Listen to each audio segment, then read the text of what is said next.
pagmamayari ng nanay ni Isabela ang bracelet, pero paano ko naman malalaman na isa palang noble woman ang nanay ni Isabela? Kung ibabalik kong bracelet kay Isabela, hindi ba't gumagawa lang ako ng oportunidad para makilala siya ng mga ito? Bakit ko hahayaan na mabawi ni Isabela ang pagkatao niyang ito para matapakan niya kami habang buhay? Pero si Dad, meron pa rin inaalala si Amor. Pinag-isipan mo na ito ni Karina.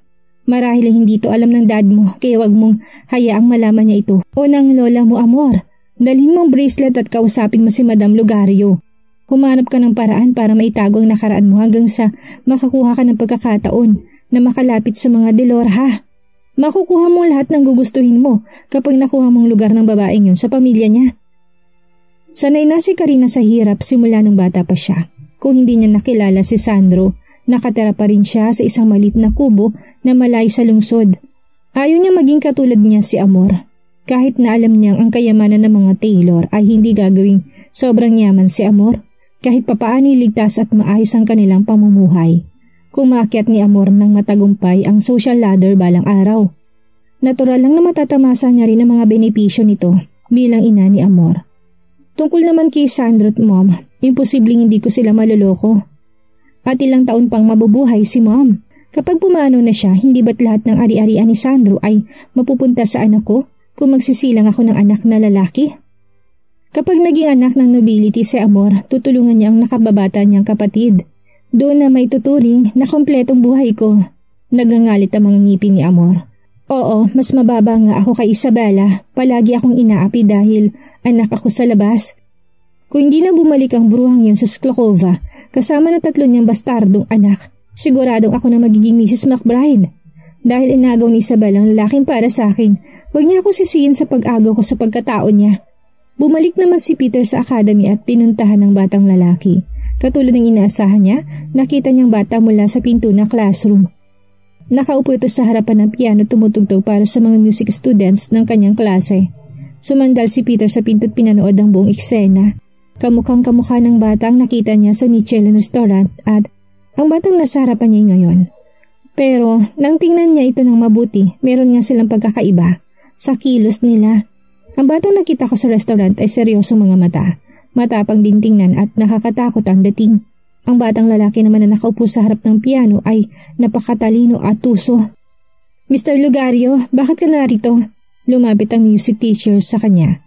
Nang makita siya ng mga estudyanteng seryosong kumakanta, medyo nawala sila sa pitch, dahilan para itigin ni Theodore ang kanyang performance. Sinulyo pa ni Peter ang batang lalaki at nagpaliwanag sa music teacher. Wala, sumilip lang ako. Ituloy niyo ng ginagawa niyo. Pinatawag si Theodore sa opisina ni Peter pagkatapos ng klase. Sumilip ang maliit na ulo ni Theodore sa pinto ng opisina ni Peter. At nang makita niya umiinom ito ng tubig, natatawa siyang nagtanong. Mr. Lugario, hinahanap niyo ako? Binaba ni Peter ang kanyang termos. Bakit ka nagtatago sa labas? Pumasok ka. Lumapit si Theodore. Bakit niyo ako hinahanap? Kumuha ng upuan si Peter, naupo sa harapan ni Theodore at sandali niya itong tinitigan. Meron ka bang kakambal? Napakurap si Theodore. Meron akong kuyat na kababatang kapatid na babae. Naintindihan naman yun ni Peter matapos marinig ang sagot. Nang makitang hindi na nagsalita pa si Lugario, nagtatakang nagtanong si Theodore. Professor Lugario, bakit niya ito tinatanong sa akin? Bakit ko tinatanong? Hindi rin alam ni Peter, marahil nagtataka lang siya. Masyadong magkamukha ang dalawang bata at magkaiba pa ng pag-uugali. Wala naman, pwede ka nang bumalik. Sagot ni Theodore. Oh, okay. Saka siya umalis ng kwarto. Tiningnan ni Peter ang impormasyon sa kanyang desk. Theodore Taylor, din ang apelyido ng batang ito. Nabalitaan ni Almaro na binisita ni Sandro si Isabela. Walang nakakaalam sa sinabi nito. Pero malinaw na mabigat ang loob ni Isabela at ilang araw na itong nasa opisina lang. Binigyan na naman ba siya ng problema ni Sandro? Nagpunta siya kagad sa 16th floor nang maisip ito. Lumapit si Almaro sa pinto ng opisina at binuksan ito. Doon niya nakita si Isabela na nakabaluktot sa couch. Malungkot ang ekspresyon nito. Hindi nito binigay ang karaniwang reaksyon sa tuwing nakikita si Almaro. Para isang pusang nangangalmot ang babae sa tuwing makikita siya. Ngayon ay tahimik itong nakaupo na parang inabandon na. Natutulala sandali si Almaro. Nilapitan niya ito. Pinagmasdan at inunat ang kamay para haplusin ang ulo nito. Gumalaw ang mga mata ni Isabela at nang tingnan nito si Almaro, umiwas ito ng tingin at bumulong. Huwag mo akong tingnan ng ganyan, hindi ko kailangan ng comfort mo. Ang tingin ni Almaro ay para bang pinagmamasdan nitong isang kaawa-awang tao. Tumalikod si Almaro at naupo sa tabi niya. Pinagalitan ka ba ulit? Hindi. Bakit kanya pinuntahan? Hindi sinagot ni Isabela ang tanong. Nang makitang hindi sumagot si Isabela, niyakap siya ni Almaro at hinayaan siyang mahiga sa kanyang mga hita. Nagulat si Isabela. Anong ginagawa mo? Matulog ka. Magiging maayos ang lahat kapag nakatulog ka. Mahina't malambing ang kanyang boses para bang meron itong dalang mahika. Nilagay niyang kamay sa balikat ni Isabela at hindi na gumalaw pa. Pinapahiram lang niya ang kanyang hita bilang una na pwede nitong tulugan. Unti-unting narelax ang katawan ni Isabela at dahan-dahang pumikit ang kanyang mga mata. Pagkatapos ng ilang minutong katahimikan, binuksan ni Isabela ang bibig at nagtanong. Almaro, pinili mo ba ako makasama dahil sa mga bata? Tiningnan siya ni Almaro. Bakit mo natanong? Sumagot si Isabela. Kung magkasama lang tayo dahil sa mga bata, hindi ba't hindi naman yan patas sa kanila? Ang isang kasal na nabuo lamang para sa mga bata at walang anumang nararamdaman sa isa't isa. Yun din ang iniisip nila, tama?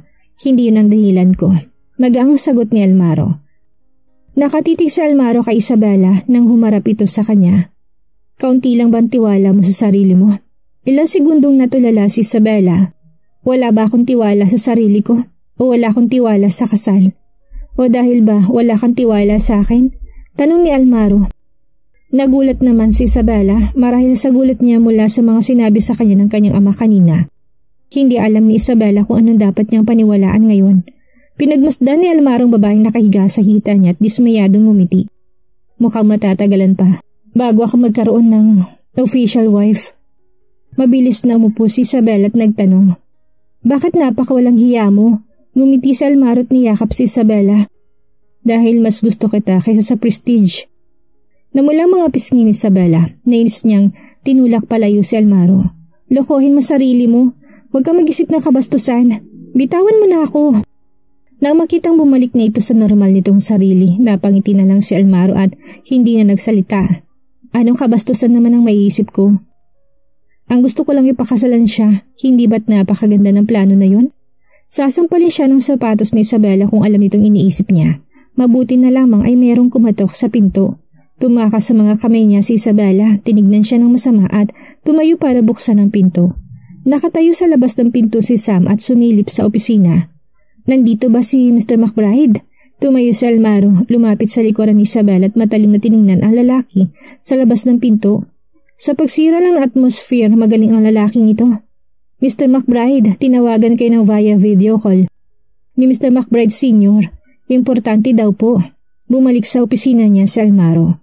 Si Mr. McBride na nasa screen ay mukhang kanina pa siya hinihintay. Na makitang naupo na si Almaro, nagtanong si Mr. McBride Sr. Galing sa mga Delorha ang nanay ni Bella? Walang emosyon ng mga mata ni Almaro. Sinabi ba sa'yo yan ni Lucas? Kay Lucas ko lang inutos ang investigasyon tungkol dito at hindi yan sinabi kay Sam. Nagdilim ang ekspresyon ni Mr. McBride. Babalik ng lolo mo sa Skokova sa kalagitnaan ng June. Babalik na si Lola? Hindi ba halatang babalik siya dahil nalaman niyang meron ka ng mga anak? Sa tingin mo ba'y mapipigilan siya ang sariling makitang mga bata at saka bakit mo naisip na kaya mong itago sa kanyang balita? Walang sinabi si Almaro. Ang alam niya lang ay mayroong nakaraan ng great-grandfather niya sa royal family sa Stoslo. Meron itong alitan sa mga Delorha. Ayos lang yun sa tatay ni Almaro pero malaki impluensya ng great-grandfather niya sa kanyang lolo at wala rin itong magandang impression sa mga Delorha. Kaya naman walang plano si Almaro na sabihin ang tungkol dito sa kanyang ama pagkatapos niyang malaman ang pagkatao ng nanay ni Isabela. Tila alam naman ni Mr. McBride Sr. ang iniisip niya at sinabing, tungkol sa relasyon niya sa mga Delorha, itatago ko muna yun sa lolo mo. Pag-usapan na lang natin yan kapag nakabalik na siya sa Skokova sa susunod na buwan. Kahit na matigas ang ulo ng batang ito, siya pa rin ang nag-iisa kong anak. Nasa 30s na siya at meron na siyang mga anak at asawa. Hindi ba't habang buhay siyang magiging binata kapag umalis ang asawa niya sa relasyong ito? Binaba ni Almaro ang tingin at kumiti. Naintindihan ko. Si Sam na nakatayo sa gilid ay kinakabahang nagtanong. Mr. McBride, babalik ba talaga sa Skokova ang Elder Master ngayong June? Siguro. Hinimas ni Almaro ang kanyang noo kumpara sa tatay niya. Ang lolo niya si Teofilo McBride ang pinakamahirap pasayahin sa buong pamilya. Dahil sa impluensya ng great-grandfather ni Almaro. Walang magandang impression si Teofilo sa royal family at nobility ng Stoslo. Mas maikli din ang pasensya nito kumpara sa tatay niya. Ang 3 paslit sa mansyon na lang ang maasahan kung magtotono sa matanda. Masungit at mainitin ang ulo ng matandang iyon kapag dumating ang oras. Kinagabihan, nagbihis si Amor para kitain si Peter sa isa sa mga private room ng Tipsy-Turvy Bistro sa Siberian Palace Hotel. Pagkapasok niya sa private room, nakita niya ilang bodyguards na nakatayo sa tabi ni Peter sa loob ng private room. Ang nakaupo sa main seat ay isang kagalang-galang at mahinhing middle-aged na babae na sumisimsim ng kape sa isang tasa. Nakasuot ito ng isang one-piece evening dress. Ang mahaba't kulot nitong buhok ay nakapatong sa kanyang mga balikat. Ang alagang-alagat napakaganda nitong mukha ay pinagmukha siyang nasa 20s lang. Sa loob-loob ni Amor ay nagulat siya. Karapat-dapat nga siyang matawag na noble woman. Hindi mapapantayan ng dignidad sa kilos niya. Sumimsim ng kape si Mariela, pinunasan ng lipstick sa gilid ng tas at bahagyang tinaas ang magaganda niyang mga mata. Patingin ako ng bracelet mo. Bumalik si Amor sa kanyang sarili. Lumapit siya, hinubad ang kanyang bracelet at inabot yun kay Mariela. Kinuha ni Mariela ang bracelet. Ang golden pattern nito ay katulad ng bracelet na suot niya. Ang mga bracelet na ito'y binigay sa kanilang magkapatid. Isa kay Mariela at isa sa kanyang kapatid. Nasaan ang nanay mo nito mga nagdaang taon? Tiningnan siya ng diretsyo ni Mariela. Kinagat ni Amor ang labi. Pumanaw na siya. Kaagad niya itong dinagdagan na meron siyang maisip. At saka nag-iwan din siya ng isang jewelry company. Isang jewelry company? Opo, Pearl Jewelry ang pangalan nito. Nagpanggap na malungkot si Amor. Sa kasamaang palad, hindi sapat ang galing ko para dalhin ng kumpanya sa mas magandang kinabukasan. Bahagyang kumunot ang noo ni Mariela. Kahit na hindi siya gaanong lumalabas ng bahay, alam niya pa rin ang mga balita sa labas. Noong nakaraan ay madalas sa limelight ang Pearl Jewelry at ang dalagang si Amor Taylor ay malaki ang kaugnayan sa skandal na nangyari kay Miss Sargente. Kung hindi lang dahil sa bracelet ni Rebecca. Ang nangyari kay Miss Sargente, ikaw ba talaga ang may kagagawan nun? Hindi akong gumawa nun. Nagpanggap na agrabyado si Amor. Na-frame up ako. Hindi ko kilala si Miss Sargente at hindi ko alam kung bakit ako ang tinuro niya. Binaba ni Mariela ang tasa. Bakit magkaibang magkaiba kayo na ugali ng nanay mo si Rebecca? Halos mabulunan si Amor sa tanong na yon. Nagdududa ba siya? Nagpawis ang noo ni Amor at makikitang hiya sa kanyang ekspresyon. Namatay ang nanay ko nung bata pa lang ako. Pinalaki ako ng isang nani. Ganun ba? Pinagmasdan ni Mariela ang dalaga sa harapan niya. Napaka-alerto niya at napaka-ingat. Ibang-iba siya kay Rebecca. Ilang dekada nang simula nang umalis si Rebecca at walang kahit anong balita sa kanya. Kung hindi dahil sa bracelet na ito, hindi ko iisipin na. Dahil anak ka ni Rebecca, tita na lang itawag mo sa akin simula ngayon. Pinsan mo si Peter. Tawagan mo lang siya kapag kailangan mo ng tulong. Sinubukan ni Amor na itagong tuwa sa kanyang mga mata. Naintindihan ko, tita. Ang tanging iniisip niya lang nang papunta siya rito ay ang payo ng nanay niya. Sinabi nitong hindi dapat makuha ni Isabella ang Pearl Jewelry, pero base sa kasalukuyang sitwasyon ng Pearl, hindi na talaga ito magiging pag-aari ng mga Taylor kung hihilingin ng babaeng yun na bilhin ni Almaro ng buo ang kumpanya. Kahit na wala akong interes na ang kinin ng Pearl Jewelry, basta isang bagay na gustong makuha ng babaeng yun, makikipaglaban ako hanggang sa impyerno. Kinabukasan. Komplikadong ekspresyon ni Sebastian nang maupo siya sa conference room ng department kasama ni Isabella. Makikita sa screen ng Pearl Jewelry na ilang araw nang ginigipit ng mga ardyante, ang stock value nito ay tumaas ng 60% sa loob lamang ng isang gabi. Saan nakakuha ng napakalaking kapital ang Pearl para bawiin ang nalugi nila? Tinignan ni Isabella si Sebastian. Umiling si Sebastian.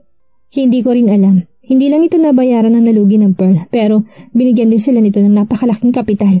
Kaya bang makakuha ni Sandro ng ganyang kalaking pera sa loob ng maikling panahon? Hindi. Nagpangalumbaba si Isabel at nag-isip ng mabuti. Imposible magkaroon ng $15 million ang tatay ko. Alam na alam ko kung mayroong kapital ang mga Taylor. Bukod sa walang abilidad si Sandro na makabuo ng $15 million, wala din ganong kalaking property sa mga Taylor. Si Amor ba o Karina ang nasa likod nito?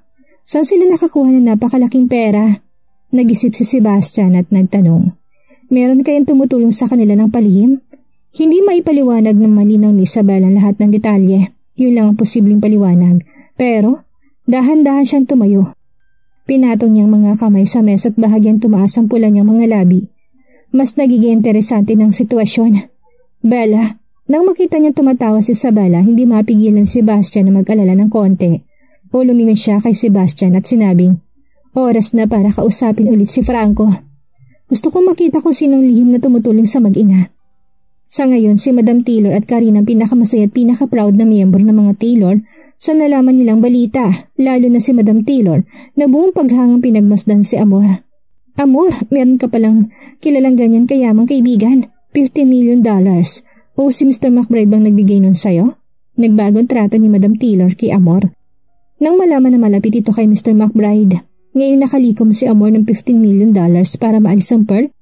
Sa sitwasyon kinasasadlakan nito, natural lamang na mas lalang matuwa si Madam Taylor sa kanya. Hindi sinagot ng malinaw ni Amor ang tanong, lalo na't hindi ko pwedeng sabihin na galing sa pamilya Lugario ang pera.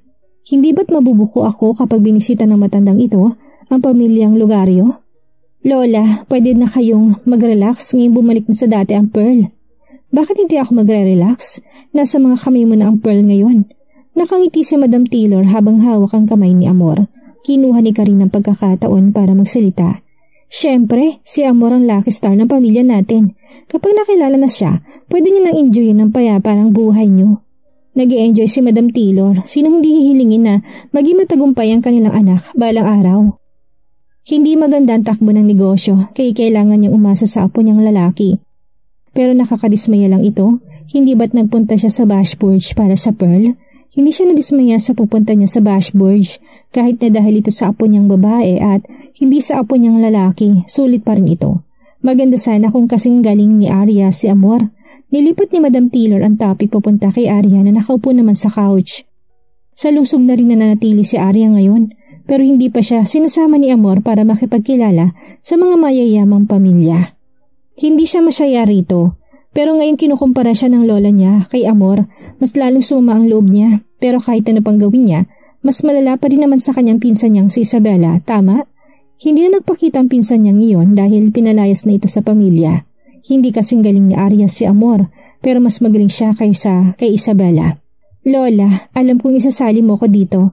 Hindi ako kasing galing ni Amor, pero mas magaling naman ako kaysa kay Isabela. Tama?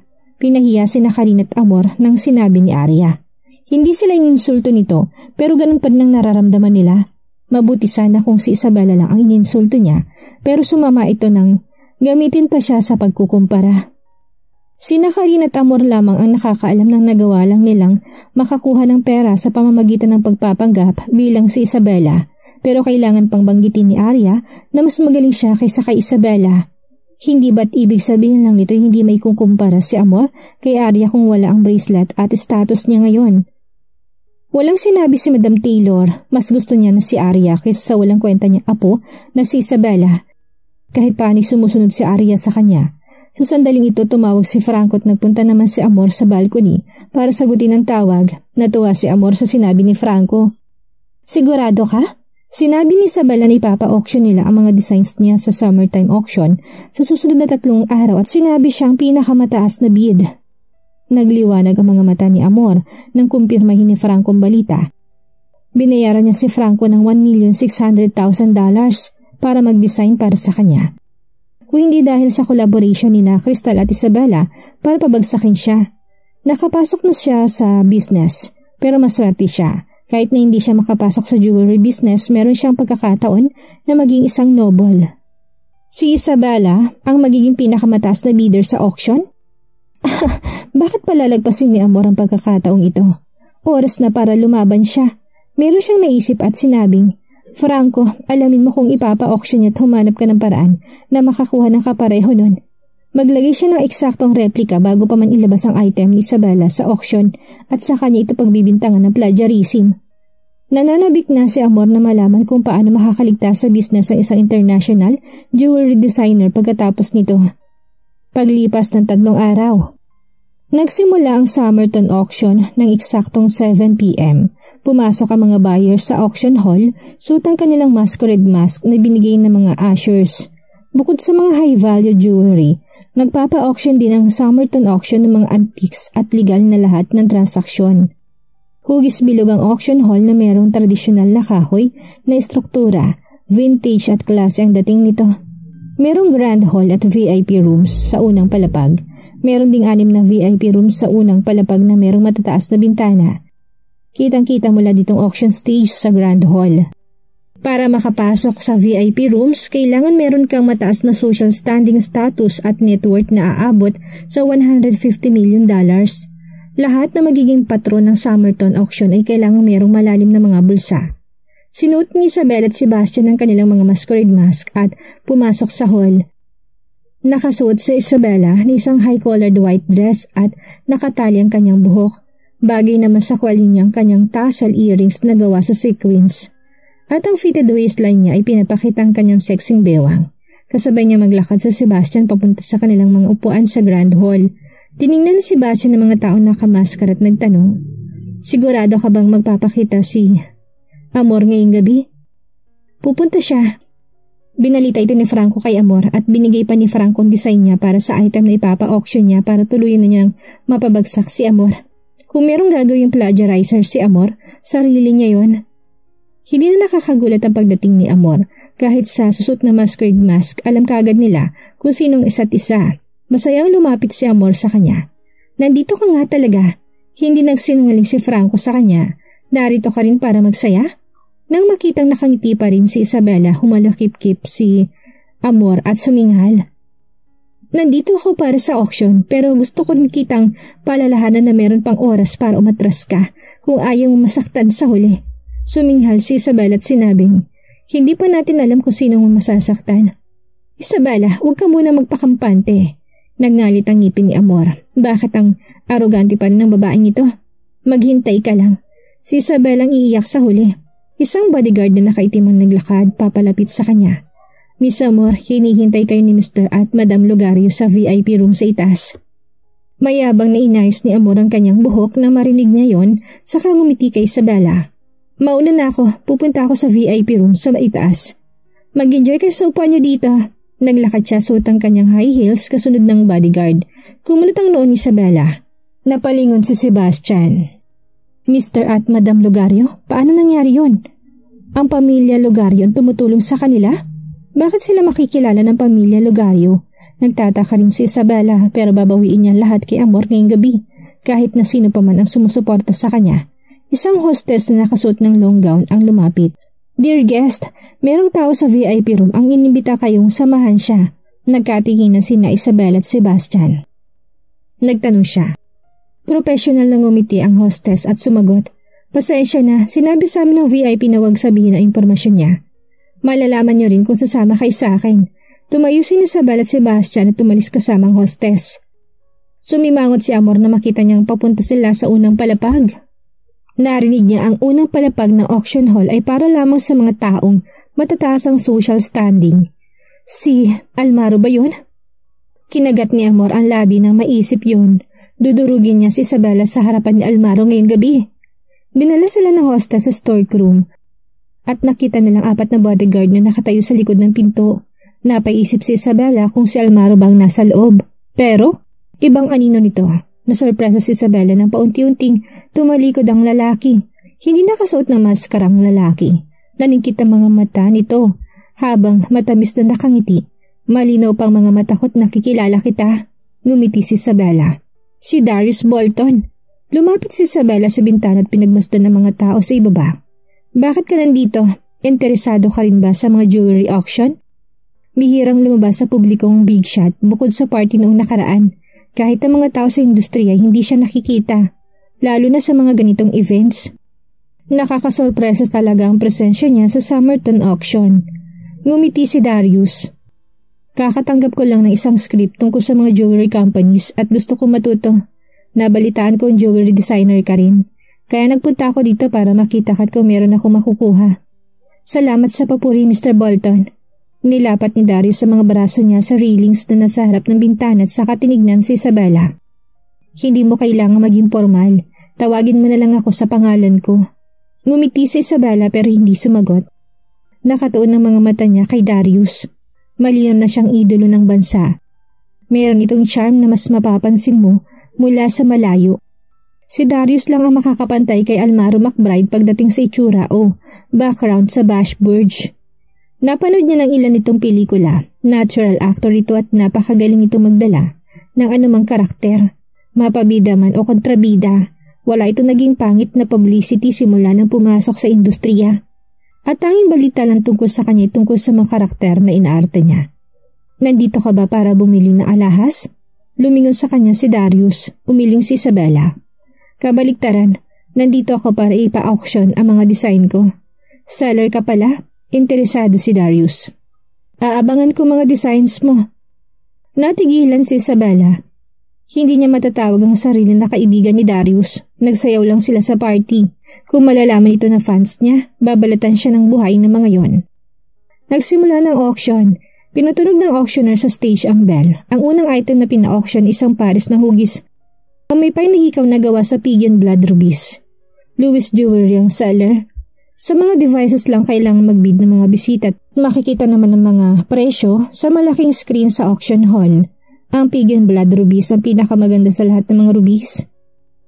Hindi ganun karami ang maituturing na pigeon blood rubies at napakamahal din ng mga ito. Mabilis nang makyat sa $70 million ang presyo sa screen at hindi rin ito tumitigil sa pagtaas. Huminto na rin ito sa $97 million. Pinatunog ng auctioneer ang bell. Congratulations sa ating guest sa Marble Room. Kayong nanalo sa bid. Nagpalakpakan ng mga tao. Ang sumunod na item sa auction ay mula rin sa Louis Jewelry. Pagkatapos ng ilang items, ang pinakamataas na presyo mula sa Louis ay $260 million. Kumpara sa ibang item ay napakataas nito. Makikita sa screen ng isang peacock blue necklace. Nang makita yun ni Sebastian, kinakabahan siya tumingin kina Isabela. Si Darius sa tila napansin ng kanyang tingin ay napasilip din kay Isabela. Seller, Amor Taylor. Nagbu ang mga tao at nagbulungan. Ang mga sellers dito merong kilalang mga kumpanya o kaya naman ay mga sikat na jewelry designer. Marami hindi nakakilala sa pangalan ni Amor. Ilang tao lang ang sumusubaybay sa drama. Sa Twitter at alam ng fiasco na kinasasangkutan niya kasama ni Miss Argente. Gayunpaman, pambihirang item na nasa screen. Ang peacock blue necklace ay merong teardrop shape, sapphire. Ang Mili Blue Diamond sa buntot ng peacock ay isang napakagandang detalye. Ang item na ito ay ang Peacock Pride na dinisenyo ni Isabela. Sayang lang at kinopya lamang ni Amor ang design sa sketch ni Isabela at hindi alam na ang mga main stone dapat nito'y tanzanite na magdadala nito sa ibang level. Lihim na nagsasaya si Amor sa Blossom Room. Puro na pananabig ang kanyang puso habang tinitingnan ng pataas na presyo sa screen. Lumingon sa kanya si Mariela at nagtanong, "Design mo yan?" Ngumiti si Amor at tumango. Opo. Maswerte siya na naunang design niya bago ang kay Isabela. Ano naman kung si Isabela nagdisenyo niyan? Sa kanya na ito ngayon. Walang sinabi si Mariela ngunit kumunot ang kanyang noo habang tinitingnan ang design sa screen. Maganda ito pero merong kulang. Huminto na rin ang presyo sa $42 million. Halos $50 million na mas mababa kaysa sa pigeon blood rubies ng Louis. Masaya pa rin si Amor. Hindi niya inakalang mabibili ang item na yon ng $42 million pero para sa kanya hindi naman ganun kagandahan ang design ni Isabela. Humalokip-kip si Isabela habang nakakurba ang pulang mga labi. Masyadong malaki ang $42 million. Ngumiti si Darius. Parang kilala mo item mo. Tiningnan niya si Darius at ngumiti. Design ko yan. Natigilan si Darius na muong pagdududa sa kanyang mga mata. Bakit pagmamayari ng ibang design mo? Pina-auction ng ibang sarili niyang design bago ang aktual niyang item. Pero kalmado pa rin si Isabela. Isa talaga siyang kahangahangang babae. Pero sandali, pagkatapos maipakita ang sumunod na item sa screen, naguluhan ng mga tao at mas lumakas pang diskusyon. Hindi ba't parehong item lang yan? Anong nangyayari? Nagpapa-auction ba sila ng dalawang magkaparehong item? Pandadaya yan. Tinignan ni Mariela si Amor. Mahinhin na nagtanong. Ano to? Nagkunwaring walang alam si Amor. Wala akong idea. Sa tingin ko kinopya ang design ko. Akala niya ito ng katapusan ni Isabela. Gayunpaman, nang ipakita ng seller sa Peacock's Pride ay si Vera. Namangha ang lahat. Ang design ng international jewelry designer na si Vera ay kapareho ng design ng bagong designer na si Amor Taylor. Sinimulang i-check ng crew kung merong mali sa computer pero walang pinakitang error ang diagnostics. Ano kayang mangyayari sa auction ngayong dalawang magkaparehang design ang lumabas? Sinong babagsak? Si Amor o si Isabela? Hanggang kailan makakapagtago si Amor sa likod ng pagkatao ni Isabela? Yan ang ating aalamin sa susunod nating kabanata.